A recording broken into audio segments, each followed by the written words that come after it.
чакай да махнат джапанките. Да, чакай. След 10 години брак ти бях обещал плажно препосвещение на Бали.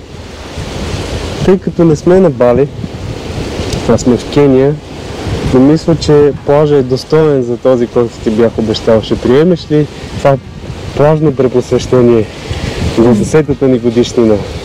Любовче, с тебе винаги, докато смъртта ни раздели. Благодаря ти, че си до мен. Благодаря ти, че ме обичаш. Благодаря ти, че се грижиш за семейството. Благодаря ти, че не си ни оставил и си съпруга, който съм мечтала винаги да имам. И благодаря ти за тази невероятна изненада, която е надмина очакванията ми. Аз благодаря на Бог за всичко, което ни е дал, за мъдростта през тия 10 години. За всички благословения.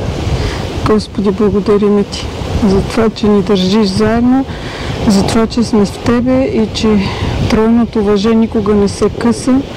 Благодарим ти, Господи, за тая любов, за този мир, за живота, който си ни подарил, за служението, за църквата и за тези мигове, които са неописуеми, Боже. Благодарим ти. Амин. Амин. Амин.